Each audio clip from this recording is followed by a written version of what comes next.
As a writer भी मुझे लगता है किताबों के बिना आप लिख ही नहीं सकते। आपकी वोकेबलरी खाली है, शब्दावली कैसे भरूंगा मैं कि थिएटर क्यों करना है, तो बॉम्बे आ जा। मैंने काफी लोगों से बात की, सब बोले तू बॉम्बे क्यों नहीं जा रहा है। मैंने बोला कि यार दिल्ली स्कूल है हाँ। और मुंबई कॉलेज है। राइट। हाँ। तो मेरे लिए हमेशा ये था कि मुझे डायरेक्ट कॉलेज में नहीं जाना, हाँ। क्योंकि मैं वन गुड डे वाला थॉट लेके नहीं निकला था। क्या था आपका पहला प्रोजेक्ट मुंबई में एज एन एक्टर? तो मेरा पहला एक्सपीरियंस जी कुत्ता से एक फिल्म थी, उसमें हम्म। मैंने केकू का किरदार किया था। ओके। हमेशा याद रहेगा, पहली बार फिल्म सेट पे गए थे। बचपन काफी शैतानियत भरा रहा है मेरा, काफी शैतान बच्चा होता था मैं। ऐसा होता था कि हर दूसरे साल मेरा स्कूल चेंज करना पड़ता था, इतना ओह। शैतान था मैं बचपन में। हाँ। मतलब मैंने बहुत स्कूल्स चेंज किए हैं। और कभी कभार बिल्कुल एक नया एक्टर जिसको मैंने लाइफ में कभी नहीं देखा और मैं कोई सिनेमा देख रहा हूँ, मैं कहता हूँ ये क्या कर रहा है यार, कौन है ये। हरियाणा में अब लोग सोचने लगे हैं कि सिनेमा बनना चाहिए। लाल रंग 2 कब आने वाली है? सो हाय हेलो नमस्ते।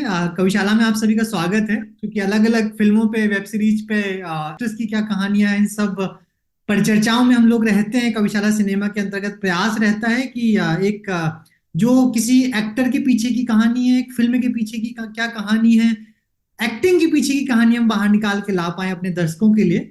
इसी श्रृंखला में आज हमारे साथ है संदीप गोयाट। हम अभी टाइम नाम पे भी डिस्कशन कर रहे थे, तो थोड़ा मुझे क्लियरिटी हुई कि संदीप गोयाट सर, बहुत बहुत स्वागत है आपका कविशाला में। थैंक यू सो मच अंकुर। आ, चूंकि कविशाला एक लिटरेचर का प्लेटफॉर्म है, हम लोग लिटरेचर की जितनी भी विधाएं हो सकती हैं, चूंकि फिल्म की कहानी भी और एक आर्टिस्ट की हम्म। कहानी भी लिटरेचर का ही पार्ट होता है। तो हमारा प्रयास रहता है कि जितनी भी कहानियां हैं उनको हम लोगों तक पहुंचा पाएं।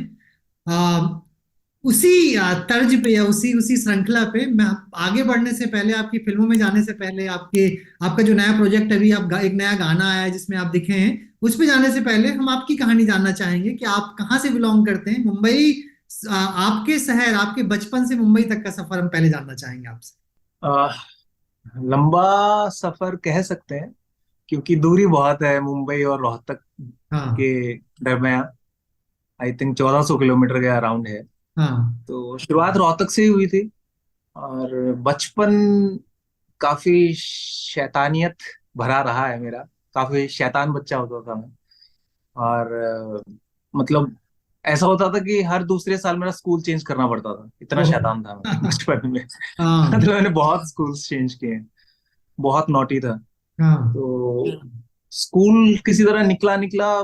कॉलेज में पहुंचने के बाद थोड़ा एक्टिंग का कीड़ा बोलो या जो भी बोलते हो ना, वो घुसा था। हम्म। क्योंकि कॉलेज के दिनों में मैं थिएटर प्लेस देखता था, कॉलेज हम्म। के फेस्टिवल्स में। तो कौन जब सा मैं कॉलेज था प्लेस आपका? देखता, हम्म। MDU Rohtak okay. में है, ओके। महर्षि हाँ। दयानंद यूनिवर्सिटी। हम्म। हाँ, तो एमडीयू से मैंने ग्रेजुएशन किया है। तो वहां जब नाटक देखता था तो स्टार्टिंग में तो लगता था कि ठीक है, एक्टिंग हो रही है। मुझे एक स्पेसिफिक मोमेंट याद है कि एक बार मैं कोई नाटक देख रहा था और कोई एक स्पेसिफिक सीन था और ऑडियंस ने खड़े होके दे स्टार्टेड क्लैपिंग। हाँ। तो उन तालियों से मुझे नहीं पता उस एक्टर पे कितना इफेक्ट पड़ा होगा, कितना प्रभाव पड़ा था। हाँ। लेकिन उन तालियों ने मेरे ऊपर कुछ अलग सा प्रभाव डाला। मतलब मेरे गूज बम्प्स बोलते हैं ना, रोंगटे खड़े हो जाते हैं। हाँ। तो एक अजीब सा, मतलब वो इमोशन में शायद बयां भी नहीं कर पाऊंगा, एक्सप्रेस नहीं कर पाते हो कई बार आप। Right right. तो मुझे लगा, हाँ, तो वहां से मतलब मुझे लगता है वो पहला पॉइंट था जब मुझे लगा कि यार कुछ अलग है ये हाँ। विधा। अरे कौन सा साल था ये? और ये रहा होगा, मैं फर्स्ट ईयर में ही था मैं।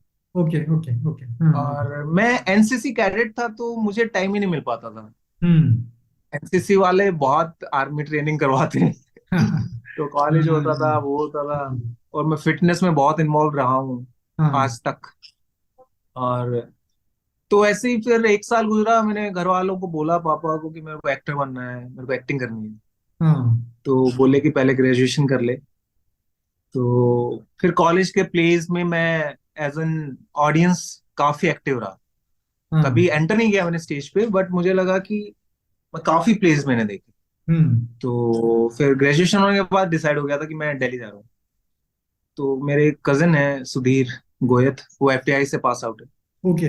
तो उनसे मैंने बात की, फोन किया, तो उन्होंने बोला कि तू उन्होंने कुछ बताया मुझे प्रोसेस, अगर तुझे करना है एफटीआई से तो ये प्रोसेस है, ऐसे ऐसे होगा, ये बुक्स हैं, और हाँ उन्होंने जो भी उनका प्रोसेस था उन्होंने बताया मुझे।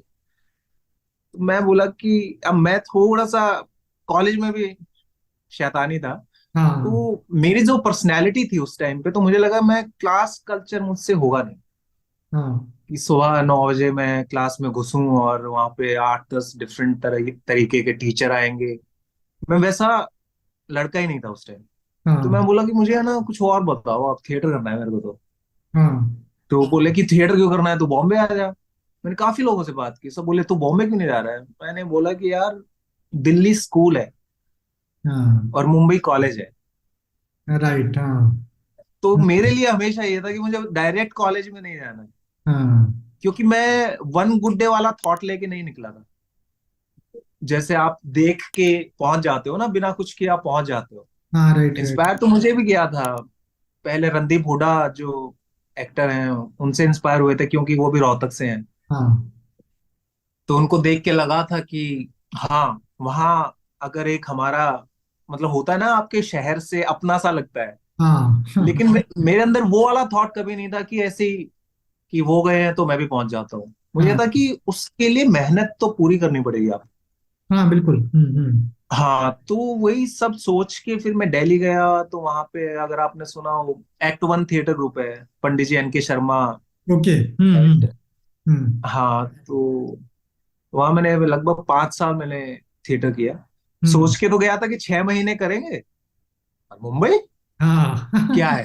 एक्टिंग का हाँ मतलब प्रोसेस नहीं पता था ना। आप देख के तो बड़े इंस्पायर होते थे कि ऐसे कर दिया वैसे कर दिया। स्टार्टिंग में तो ये लगता है ना कि लाइनें बोल देना ही एक्टिंग होती है।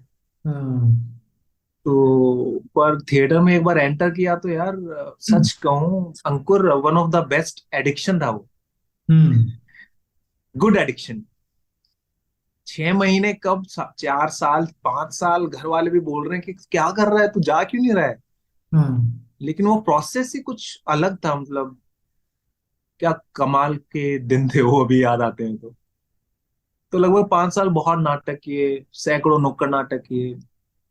फिर एक दिन बस पंडित जी को बोला कि मैं निकल रहा हूँ, हाँ आशीर्वाद लेके पहुंच गए मुंबई। तो हम्म मुंबई में भी अब लगभग 10-11 साल हो गए यार। हम्म। और तो जर्नी छोटी छोटे तौर पे यही है। अच्छा, जब आप मुंबई आए, चूंकि मतलब जैसे हम लोग मतलब यूपी से कोई निकला, जैसे मैं यूपी से बिलोंग करता हूँ, कानपुर से के हम्म। पास निकलीपुर जगह। वहां पे बहुत लोगों का मन होता है अंदर से एक्टिंग करनी है उसके। ठीक है, उनको क्लासेस भी लेनी है, बट एक सब जद्दोजहद में जो सबसे मेन जद्दोजहद वो होती है कि मुंबई पहुंचने के बाद वहां पे पहला प्रोजेक्ट मिलना, क्योंकि वो सबसे ज्यादा इंपॉर्टेंट है। मुंबई तो पहुंच गए आप, लेकिन वहां पे काम मिलना, वहां पे सरवाइव करना एक एक अलग चैलेंज होता है। तो आप मुंबई गए, क्या था पहला प्रोजेक्ट आपको, कैसे कैसे आपको पहला प्रोजेक्ट या पहली फिल्म, या क्या था आपका पहला प्रोजेक्ट मुंबई में एज एन एक्टर? मुंबई आने के बाद आई थिंक मुझे थोड़ा ही टाइम हुआ था, ज्यादा टाइम हम्म हुआ नहीं था। हम्म, और मुंबई मेरे लिए पता नहीं, मुझे हमेशा से लगा, बॉम्बे एंटर करते ही मुझे लगा कि ठीक है, नॉर्मल शहर तो है।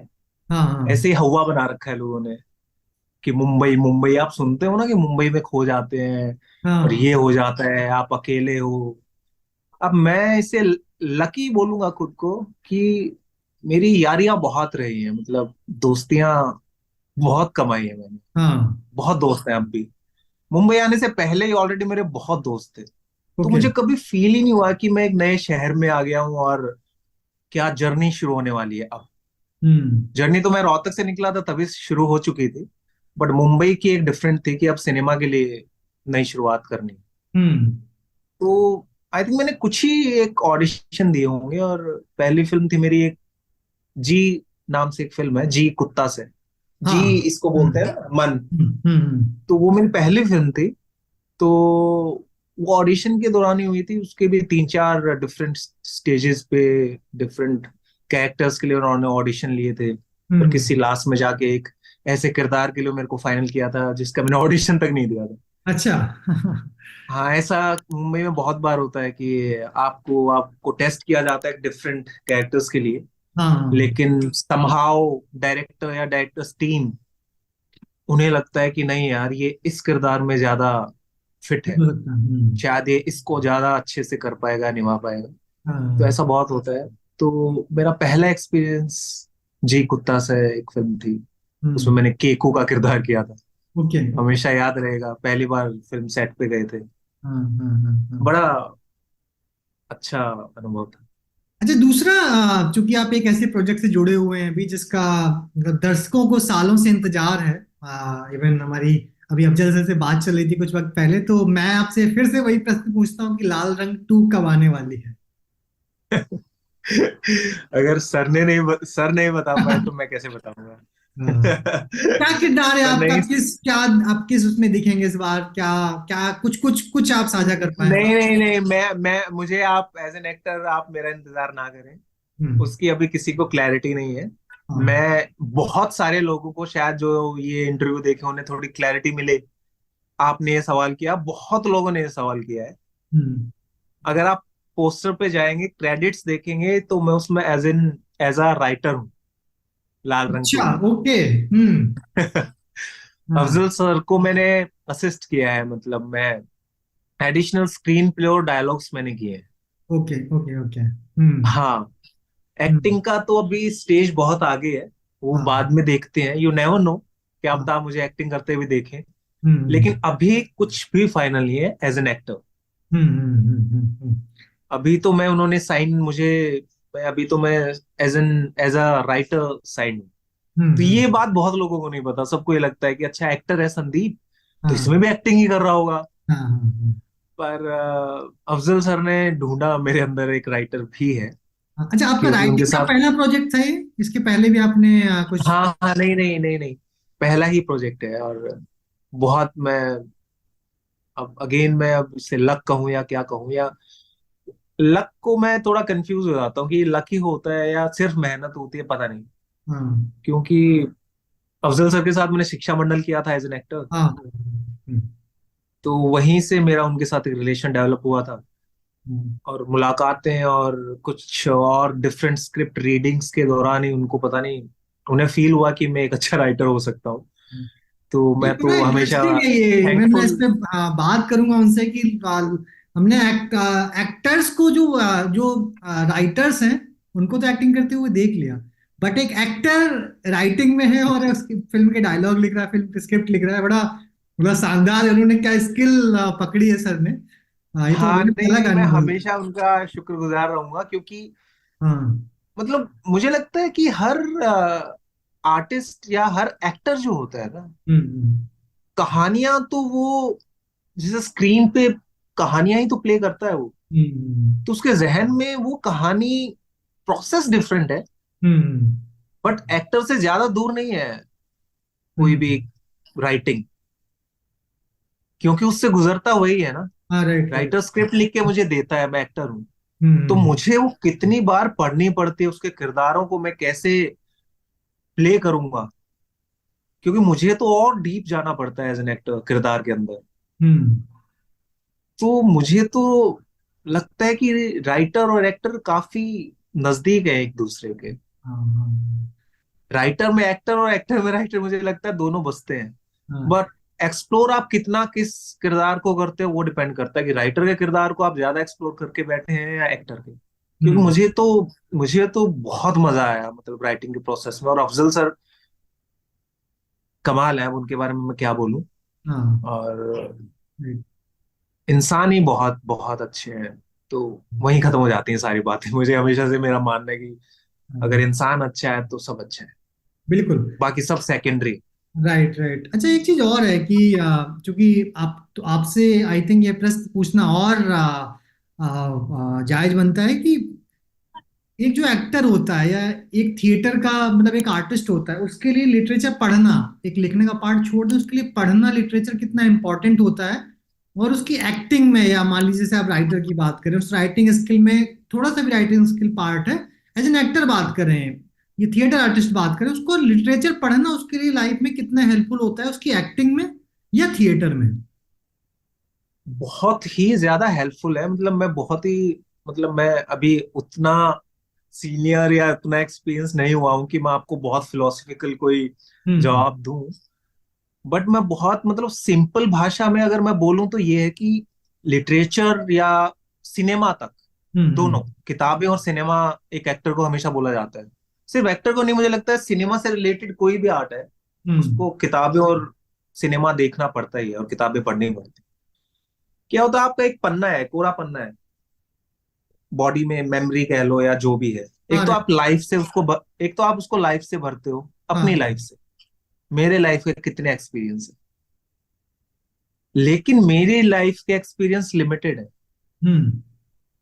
मैंने इस दुनिया का सब कुछ तो मैं नहीं देख सकता, हम्म। हर किरदार से मैं नहीं मिल सकता। बिल्कुल। तो उन सब किरदारों से मैं कैसे मिल सकता हूँ? हम्म। सबसे सरल तरीका क्या है? लिटरेचर है, हम्म। कहानियां हैं। किताबें हम पढ़ते हैं तो उसमें सैकड़ों हजारों किरदार हैं, हम्म। जिसको हम पढ़ के अपनी मेमोरी में फिक्स कर पाते हैं। हम्म। कितने किरदारों के बारे में हमें पता चलता है। कुछ किरदार हम सिनेमा से देखते हैं, क्योंकि मुझे नहीं पता ना, कल को मेरी लाइफ में कोई ऐसा कैरेक्टर मुझे मिल जाए जिसका मुझे कुछ अता पता ही नहीं है, मैंने लाइफ में कभी उसको देखा नहीं, मैं कभी मिला नहीं, मैं उसको कैसे एक्सप्लोर करूंगा? हम्म। तो मुझे एक रेफरेंस पॉइंट के लिए कुछ तो चाहिए ना। मैं ये नहीं बोलता कि कल को मैं कोई, आप मुझे कोई एक कैरेक्टर देंगे और मैंने कोई एक फिल्म देखी है और उसमें किसी ने, मान लो नवाजुद्दीन साहब ने कुछ किया है, और मैं वहीं से उठा के उसको चिपका दूंगा। हो सकता है उस किरदार का कोई एक रेफरेंस पॉइंट मैं उठाऊंगा नवाजुद्दीन साहब के उस किरदार से, फिर मैं अपना डालूंगा उसको। अगर मेरे पास रेफरेंस पॉइंट ही नहीं होगा तो मैं शुरुआत कैसे करूंगा? राइट। और दूसरा, एज अ राइटर भी मुझे लगता है, किताबों के बिना आप लिख ही नहीं सकते, आपकी वोकेबलरी खाली है। शब्दावली कैसे भरूंगा मैं? हम्म। ऐसे ही एक्टर्स के लिए भी शब्दावली, आपकी किताब जो आपके पन्ने हैं जिंदगी के, उनको और सुंदर बनाता है ना लिटरेचर, मुझे लगता है। Right right. अच्छा, आप किनको पढ़ते हैं, किन राइटर्स को पढ़ते हैं? अगर जैसे मनोज मेरा कोई वाजपेयी की बात कर स्पेसिफिक रहे नहीं थे। है, बट शुरुआत में अपने वही, शुरुआत तो हमारी भी प्रेमचंद जी से ही हुई थी। हाँ। मतलब शुरुआत, मतलब, और काफी हम्म। जैसे मंटो मुझे बहुत कमाल लगते हैं। हम्म। मतलब वो मुझे लगता है कि, मतलब डिपेंड करता है, मे बी उनकी राइटिंग से सब अग्री ना भी करते हो, क्योंकि हर हम्म। बंदे का अलग है। पर सोसाइटी को काफी प्रैक्टिकली वो बताते हैं, बहुत खुले में कि। हाँ। तो बाकी मैं लाइफ पे भी काफी किताबें पढ़ता रहता हूँ, मतलब हम्म। ऐसा नहीं है, कोई स्पेसिफिक नहीं है। हम्म। जैसे मुझसे कई बार लोग पूछते हैं कि कोई फिल्म फेवरेट है या कोई डायरेक्टर या एक्टर, उसमें भी मैं कंफ्यूज हो जाता हूँ। हाँ। क्योंकि मुझे नहीं पता कि किसी एक एक्टर को मैं किसी एक फिल्म में ना पसंद कर पाऊं, हाँ। और किसी एक फिल्म में उन्होंने कमाल किया हो। Right right. हाँ हाँ। और कभी कभार बिल्कुल एक नया एक्टर जिसको मैंने लाइफ में कभी नहीं देखा, और मैं कोई सिनेमा देख रहा हूँ, मैं कहता हूँ ये क्या कर रहा है यार, कौन हम्म। है ये? जिसको देख के आप गूगल पे जाते हैं, उसको सर्च करते हैं कि कौन बंदा है ये। हाँ बिल्कुल। तो उस एक बिल्कुल। स्पेसिफिक टाइम के लिए तो मेरा वो फेवरेट हो गया ना यार। हम्म। तो इसमें मैं थोड़ा सा कंफ्यूज हो जाता हूँ।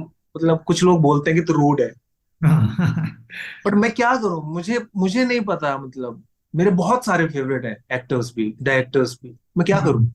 हाँ और बहुत सारे फेवरेट होना कोई गलत थोड़ी ना है। बिल्कुल बिल्कुल। अच्छा, आगे क्या तो देखने को मिलेगा नया एज एन एक्टर? और अगर कुछ आप लाल रंग के अलावा कुछ और एज ए राइटर आप आने वाला है बाहर? एज ए राइटर तो मैं लिख रहा हूँ अभी खुद भी, क्योंकि मुझे अफजल सर ने भी बोला था कि देख, अब तू लिख सकता है, खुद के लिए लिख, हाँ। तेरे अंदर है। तो उन्होंने काफी पुश किया, तो अभी कुछ आइडियाज पे मैं खुद ही काम कर रहा हूँ। क्योंकि एक हाँ। दो कहानियां मेरे पास कुछ साल से मेरे पास लिखी हुई थी, तो उनको मैंने दोबारा निकाला है। ओके। हाँ हाँ। क्योंकि अभी, क्योंकि मेरी लर्निंग बहुत हुई है अफजल सर के साथ लाल रंग 2 के लिए। हाँ। तो मुझे, आई नो द प्रोसेस, कि कैसे किरदार और कैसे स्क्रीन प्ले कैसे किया हम्म। जाता है। बाकी एक्टिंग वाइज एक दो चीजें तो ऐसी है जो मैं नहीं बता पाऊंगा। हम्म। पर फिलहाल मैं हरियाणा में भी सिनेमा करता रहता हूँ। तो अखाड़ा 2 एक स्टेज वेब के शो है साथ वहां। आप, स्टेज के साथ साथ यस आप। यस, स्टेज स्टेज, हाँ। तो उसका मैंने अखाड़ा 1 किया था, तो अभी अखाड़ा का सीजन 2 फिनिश हो गया है। तो हम्म। वो आई थिंक बहुत जल्द देखने को मिलेगा, वो उसका पोस्ट चालू है। अच्छा, तो चूंकि हरियाणा से।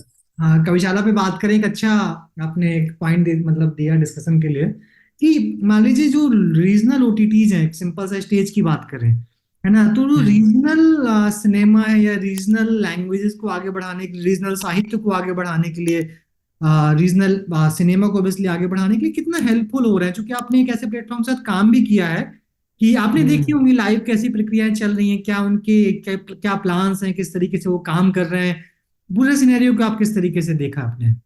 मतलब हरियाणा का ये है कि मतलब स्टेज ने जो हरियाणवी सिनेमा ऑलमोस्ट गायब हो गया। हम्म। पहले बहुत था। मतलब मुझे मेरी मेमोरी में भी नहीं है, हम तो बचपन में ही होंगे जब लास्ट बड़ी कोई फिल्म बनी होगी। हाँ। चंद्रावल वगैरह अगर आपने सुना हो। हाँ। हाँ। हम्म। मतलब one of the biggest film वही है जिसका सबको नाम याद रहता है। मतलब हम्म। सबको पता है चंद्रावल वगैरह के बारे में, फिल्मों के बारे में। तो बहुत लंबा गैप आ गया था और मुझे लगता है कि स्टेज ने उसको रिवाइव करने में बहुत हेल्प की है। हम्म। मतलब ये है कि हरियाणा में अब लोग सोचने लगे हैं कि सिनेमा बनना चाहिए। हम्म। और हरियाणवी क्या है ना, प्रॉब्लम एक तो ये है कि हरियाणवी कोई लैंग्वेज तो है नहीं, डायलेक्ट हाँ। है। राइट, राइट, हाँ। हाँ, पता नहीं वो क्यों नहीं है, उसके मैं ज्यादा डेप्थ में कभी गया नहीं कि उसको हम्म। लैंग्वेज क्यों नहीं बनाया गया है। हाँ। तो लेकिन फिर भी रीजनल सिनेमा जैसे भोजपुरी भी बनता है, राजस्थानी भी बनता है, बंगाली बनता है, हम्म। गुजराती भी बनता है, पंजाबी है ही, मलयालम तमिल साउथ का सब है। तो अब हरियाणवी भी प्रॉपर अभी ये है कि एटलीस्ट लोगों को पता है कि हम्म। हरियाणवी फिल्में या हरियाणवी वेब सीरीज बन रही हैं और मार्केट में आती हैं और वहां पे भी एक्टर्स हैं हम्म। और वहां पे भी सिनेमा पे काम हो रहा है। तो स्टेज काफी हेल्पफुल रहा है। बस अब मेरा मुझे हल्का सा ये रहता है कि वो कभी कभी मुझे फील होता है कि सिनेमा अब एक जगह पे रुका हुआ है। हाँ। हरियाणा का उसको ग्रो करने के लिए पैसा चाहिए। हाँ। राइट। एक्सपोजर कम है ना, हम्म। और लिमिटेड सोर्सेज में लोग बनाते हैं। हम्म। तो सिनेमा की रीच बढ़ाने के लिए मुझे लगता है कि थोड़ा इन्वेस्टमेंट कह लो, या हम्म। क्या होता है कि आप सिर्फ हरियाणा में अगर काम करते रहते हो कि हरियाणा को, वो हरियाणवी सिनेमा को बाहर कैसे लेके जाएंगे, ऑडियंस चाहिए, हाँ, राइट। हम्म। पैन इंडिया तक कैसे पहुंचा पाएंगे आप। हम्म। पंजाब सिनेमा भी बिल्कुल छोटे से ही शुरू हुआ था, लेकिन अब बहुत बड़ा है। उनके फिल्म्स के बजट, मतलब अभी मैंने लास्ट सुना था शायद 15-20 करोड़ तक भी फिल्में बन जाती हैं। हम्म। वो भी 50 लाख में शुरू हुआ होगा कभी, मे बी 20 लाख रुपए हम्म। पर फिल्म। Right, right. लेकिन अब इतना बड़ा हुआ है, लेकिन समय के साथ आपको ग्रो करना पड़ेगा। और अगर आप एक्सपोजर ही नहीं होगा आपके पास कि बाहर कैसे काम होता है, तो आप वहीं पे एक सीमित बजट में वही लिमिटेड सोर्सेज में फिल्म बनाते रहोगे, रिसोर्सेज में, तो ग्रो उस लेवल पे नहीं हो पाता है। हाँ, हाँ। तो मैं तो स्टेज के लिए भी यही कहता हूँ कि चाहे कम सिनेमा बनाए, लेकिन थोड़ा सा बड़ा सिनेमा बनाना बहुत जरूरी है। कुछ हम्म। फिल्में भी आई थी, जैसे दादा लक्ष्मी हम्म। हम्म। फिल्म आई थी, यशपाल शर्मा भाई ने हाँ, हाँ। डायरेक्ट की थी, एक्ट किया था। बहुत अच्छा सिनेमा है, हम्म। लेकिन कहीं ना कहीं लैग करती है कुछ चीजें। उसमें भी आई थिंक सही है कमर्शियलाइज कि उतना नहीं। विनय मेरा मतलब अच्छा दोस्त है, बातचीत होती रहती है हमेशा, जो स्टेज का अच्छा। फाउंडर्स हैं। हाँ, मेरी कभी बात नहीं हुई है किसी भी स्टेज वाले से। हाँ, हाँ, अच्छा। मतलब हाँ, क्योंकि जो संजू दोस्त है मेरा, हाँ। जिसने अखाड़ा को क्रिएट किया और राइटिंग की, वो हम्म। मेरा बहुत अच्छा दोस्त है। हम्म। तो मैं तो उसके थ्रू ही, उसी से बात होती है, हाँ। वही बातें करता है। बाकी सबसे मेरा डायरेक्ट कांटेक्ट शायद ही कभी किसी से हुआ हो। हाँ। ये अच्छा बट काम कभी कर उनसे रहे हो मिलूंगा एटलीस्ट तो बात कुछ। करूंगा मैं इन हाँ, सब राइट। के बारे में। कुछ ना से कुछ सही है कि कुछ कंटेंट निकल के आ रहा है, एटलीस्ट नहीं वो नहीं, बहुत हो रहा है। सही है। मैं वही तो बोल रहा हूँ कि मैं इसका पूरा क्रेडिट देता हूँ स्टेज को, कि उन्होंने जिंदा किया है हरियाणवी सिनेमा को। हाँ। ये बहुत बड़ी बात है राइट, राइट। अच्छा, कि अब इस फिल्में भी माध्यम। बनने लगी हैं। हाँ, बिल्कुल, बिल्कुल। तो उसके लिए तो बिल्कुल आपको उनको देना पड़ेगा क्रेडिट। बस राइट। मैं तो यही चाहता हूँ कि वो भी अब बड़ी फिल्में बनाए। मैं तो ये बोलता हूँ हमेशा। बिल्कुल, मैं बिल्कुल, तो हाँ। चाहूंगा ना कि हरियाणवी सिनेमा हाँ। हैदराबाद में भी लोग देख रहे हो। हाँ। मतलब फिल्म, जैसे साउथ की फिल्म में पैन इंडिया है, तो क्यों नहीं हरियाणवी फिल्म पैन इंडिया होनी चाहिए यार, हाँ। होनी चाहिए और होगी, मुझे लगता है बहुत हम्म। बहुत जल्द। तो मैं तो उस लेवल पे बात कर रहा हूँ कि मैं हाँ देखना चाहता हूँ वहाँ। बिल्कुल, और प्लानिंग्स होंगी, जो भी प्लेटफॉर्म्स काम कर रहे हैं मतलब उनका कुछ प्लान होगा कि बड़े प्रोजेक्ट्स या बड़ी फिल्मों पे जो ग्लोबली नहीं तो एटलीस्ट इंडिया की एक वाइडर ऑडियंस तक पहुंचा पाए वो। हाँ हाँ हाँ। हम्म। ये नॉर्थ नॉर्थ इंडिया में तो पहुंच ही रहा है स्टेज, अभी राजस्थानी भी उन्होंने शुरू हाँ, कर राजस्थान दिया है, शुरू तो किया। राजस्थान में भी सिनेमा बन रहा है। हाँ हाँ हाँ हाँ। तो वही है। हाँ। बट ठीक है, मुझे तो ये लगता है कि करते रहने से ही कुछ होगा। बिल्कुल बिल्कुल बिल्कुल। हम्म, और तो ये है।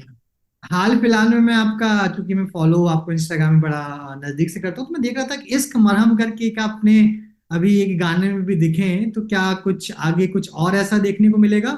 प्लस इश्क मरहम है क्या एग्जैक्टली, अगर दर्शकों के लिए बता पाए आप। इश्क मरहम, जैसे नाम से ही है, इश्क की मरहम है ये। कि हाँ मतलब हर दुख का मरहम इश्क ही है। तो हाँ। बड़ा प्यारा सा गाना है। हम्म। और रमन का मेरे पास फोन आया था, रमन जो इसके डायरेक्टर है, तो बहुत इंटेलिजेंट डायरेक्टर है वो। लाल रंग में भी एसोसिएट है अफजल सर का। अच्छा, ओके। और शिक्षा मंडल में भी वो एसोसिएट थे। हम्म। तो अच्छे डायरेक्टर है, उन्होंने अभी खुद भी एक फिल्म डायरेक्ट की है। तो उनका फोन आया कि संदीप भाई ऐसे ऐसे गाना है, मैं आपको गाना भेज रहा हूँ, आप गाना सुन लो एक बार। हम्म। मैंने गाना सुना, मगर यार ये बड़ी रेट्रो सी 90s वाली फील वाला गाना है, मुझे ये फील हाँ हुआ था वो गाना सुन के। हाँ और मगर अच्छा सा गाना है यार, करते हैं ना। तो हाँ। उनकी डीओपी भी अपने दोस्त हैं धीरेन्द्र शुक्ला, जिन्होंने लाल रंग 1 शूट की थी, ओके ओके। और लाल रंग 2 भी वही शूट करेंगे। हम्म। तो ये टीम बनी, तो फिर बाकी ज्यादा मैंने कुछ पूछा नहीं, मगर आप दोनों हैं डीओपी डायरेक्टर, तो करते हैं ना। हाँ तो लखनऊ में जाके शूट किया था, बड़ा मजा आया। और पहली बार मुझे थोड़ा सॉफ्ट एक लवर बॉय काइंड ऑफ का किरदार मिल हाँ रहा था करने को, तो मुझे लगा करता हूँ यार, क्योंकि मुझे हाँ काफी दोस्तों ने बोला कि तेरा कुछ अलग दिखा अब की बार शेड। हाँ क्योंकि पता नहीं क्यों लोगों को लगता है कि मैं थोड़ा सा रफ टफ लुक है, और होता है ना, आप फिक्स कर देते हो आप यहाँ हाँ। पे, कि जैसे आप दिखते हो वैसा ही किरदार हम आपको देंगे। हम्म। तो उसको ब्रेक करने के लिए कोई तो आपको मिलता है कभी कभार। तो रमन ने मुझे ये बोला, तो मैं कहा, यार ये करता हूँ, क्योंकि ऐसा मुझे कभी कोई बोलता नहीं है ना करने को। हाँ सबको एक्शन चाहिए, या रफ टफ ग्रे, या ब्लैक डार्क शेड, ऐसे कैरेक्टर्स ज्यादा अप्रोच करते हैं, पता नहीं क्यों। जैसे शिक्षा मंडल में पुलिस ऑफिसर का पहली बार मिला था, तो उसमें बहुत मजा आया था। तो जो दिखते हैं उससे अलग कोई किरदार होता है तो बहुत मजा आता है। जैसे मैंने एक फिल्म की थी एहसास, एक मेरी फिल्म है, हम्म। शॉर्ट फिल्म है, 40 मिनट्स की। मतलब वो मुझे, मेरा वन ऑफ द फेवरेट काम है खुद को लेके, मतलब उसको मैंने बहुत एंजॉय किया था, क्योंकि मैंने कभी किया ही नहीं अरे। ऐसा। कभी किसी डायरेक्टर ने सोचा नहीं कि एक ड्रग एडिक्ट का किरदार संदीप गोयत को ऑफर किया जाए। हम्म। तो मजा आता है, जो आप हो, आपसे जितना दूर हो किरदार, उतना ज्यादा अच्छा प्रोसेस रहता है प्ले करने का। बिल्कुल बिल्कुल। अ, चूंकि थोड़ा टाइम भी निकल रहा है, काफी बातचीत हुई। आखिरी में मैं चूंकि आपके जो प्रोजेक्ट्स आगे आने वाले हैं, सबको बेसब्री से इंतजार रहेगा और सभी लोग देखेंगे। कविशाला पे हम बात कर रहे हैं, अगर आप कुछ भी लिखते हैं, कुछ कोई भी कविता अगर आप याद है कोई रिसाइट कर पाए तो अच्छा होगा, और साथ में कुछ कविशाला के लिए आप कहना चाहें आखिरी कविशाला को मैं फॉलो करता हूँ, आपका जो इंस्टा पे पेज है, में। जी आपको जी। पता है मैं कमेंट भी कर देता हूँ। बहुत जिंदगी के काफी अच्छी बातें सीखने को मिलती हैं। हम्म। बहुत सारी ऐसी चीजें हैं जो, मतलब हम कई बार सुनते थे किताबों में, या आपके बड़े आपको बता रहे होते थे, तो कभी ध्यान नहीं दिया था उन बातों में। लेकिन हाँ आपके कुछ ऐसे गेस्ट होते हैं जो उनको फ्रेश कर देते हैं मेमोरीज को, हाँ। कि ये किस तरह से अप्लाई हो सकती है लाइफ पे। तो मुझे लगता है काफी जिंदगी से भरा हुआ है वो आपका कविशाला वाला इंस्टा पेज। तो मैं ये कहना चाहूंगा कि आप करते रहें। और कविशाला की, मुझे लगता है आपने 2 पेज और क्रिएट किए किए हैं, तो पूरी टीम को मैं ऑल द वेरी बेस्ट बोलना चाहूंगा। जी जी मेरी तरफ से बेस्ट विशेज हैं, जी ऐसे ही फलते फूलते रहे। यही कहना चाहूंगा। जी। और थैंक यू थैंक यू सो मुझे मच। बुलाने के लिए। जी। एक्चुअली थोड़ा लोगों को और थोड़ा कंफ्यूजन रहता है कि कविशाला केवल सोशल मीडिया पे तो है, हम लोग काम करते रहते हैं, बट इसके अलावा एक बहुत बड़ा लिटरेचर इसकी वेबसाइट पे और एप्लीकेशन पे है, जहाँ पे करीब 10 मिलियन से ज्यादा लोग महीने में आके उसको पढ़ते हैं, वहाँ पे लिखते हैं, अपना लिटरेचर साझा करते हैं। तो वो भी एक बड़ा अच्छा, इसका संस्थान। लिंक वेबसाइट का तो मुझे भी नहीं पता था, सॉरी। अच्छा हाँ, ये काफी लोगों को नहीं यूट्यूब पता का मुझे होगा। पता है कि यूट्यूब पे चैनल्स हैं, तीनों यूट्यूब तीन पे आई थिंक। हाँ, थोड़ा नॉर्मल हम लोग अभी थोड़ा बिल्डअप करने की कोशिश कर रहे हैं यूट्यूब और विजुअल्स में। बेसिकली टेक्स्ट अभी तक हम्म। हमारा मेन जो फोर्टे था या कविशाला का मेन यूएसपी था, वो था कि टेक्स्ट लाइब्रेरी हम बनाना चाह रहे थे कि आज से 50 साल बाद भी अगर कोई किसी भी साहित्यकार का कंटेंट पढ़ना चाहे, तो वहाँ पे पुराने साहित्यकार के साथ साथ जो नए लेखक हैं, नए राइटर्स हैं, नए पोइट्स हैं, उनका कंटेंट एक जगह पे एक साथ मिल पाए। तो वो हमारा प्रयास हमेशा से रहा है और उसी पे काम करें। मेन मेन यूएसपी कविशाला का वही है कि नए राइटर्स के लिए एक एक उनका लाइब्रेरी हम लोग ऑनलाइन बिल्ड कर रहे हैं, वेबसाइट के थ्रू, एप्लीकेशन के थ्रू, कि वो कंटेंट एक जगह पढ़ा जा सके। वो थोड़ा थोड़ा उसको अपग्रेड किया है। जैसे पहले हमने पोइट्री से स्टार्ट किया था, तो स्टोरी टेलिंग एड ऑन हुआ उसमें। अभी थोड़ा बुक्स पे हम उसको लेके गए हैं कि जिनका कंटेंट, मान लीजिए किसी ने 100 पोइट्री या 200 पोइट्री या 500 पोइट्री, 1000 पोइट्री लिखी हुई है, और हमें लगता है कि लोग बहुत पढ़ रहे हैं उसको, तो उसका हम फिजिकल बुक भी पब्लिश कर सकते हैं। जिन तक डिजिटल कंटेंट नहीं पहुंच पाता है, तो फिजिकल बुक के रूप में हम प्रयास करते हैं कि वो कंटेंट उन तक नहीं, पहुंच। ये तो बहुत कमाल की बात बताई आपने। जी। मुझे नहीं पता था वेबसाइट का, मुझे खुद ही आइडिया नहीं था। हाँ क्या है ना कि इंस्टा पे इतना कुछ देखता रहता हूँ हाँ, तो तो फोकस वही वो रहता है, तो एक्चुअली एक्सप्लोर नहीं ऐसा किया है, मैंने।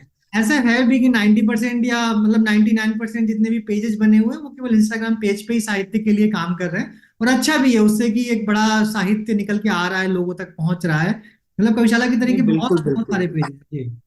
नहीं नहीं नहीं, बिल्कुल बहुत अच्छा कंटेंट आता है। कई बार तो ऐसी ऐसी बातें हैं जो सच में सुनना चाहते हैं हम, और वो सुनाई देता है तो होता है ना कि कुछ चीजें आपके दिमाग में घूम रही होती हैं कई बार। तो कोई अगर हाँ वो सेम बात बोल देता है तो आपको थोड़ा सा लगता है कि अरे हाँ, यही तो था। तो हाँ। कई बार ऐसे भी आपके इंटरव्यूज होते हैं और बहुत प्यारा बोलते हैं आप, और लगे रहे आप। जी बिल्कुल, थैंक यू सो मच। एक अच्छी बातचीत हुई। आपकी यात्रा और आपके जो प्रोजेक्ट्स हैं वो लोगों तक जिस तरीके से आपने पहुंचाए, और आपको बेस्ट विशेस आपके जो आगे आने वाले प्रोजेक्ट्स हैं, आगे आने वाली फिल्में हैं। और मैं पर्सनली चाहूंगा कि आप और प्रोजेक्ट्स लिखें। मैं चूंकि मुझे लेखक बहुत अच्छे लगते हैं सच में, आर्टिस्ट भी और एक्टर्स भी अच्छे लगते हैं, बट लेखकों से मेरा अलग एक प्रेम रहता है। तो बिल्कुल बिल्कुल। चाहता हूँ एज ए राइटर भी आप और प्रोजेक्ट्स लेके आए, और मुझे उनका बेसब्री से इंतजार रहेगा उन प्रोजेक्ट्स का। बिल्कुल बिल्कुल, thank you so much thank you Ankur so मुझे मच। बुलाने के लिए, और आपकी टीम को मेरी तरफ से thank you so much thank you and so all much. The very best. Thank you.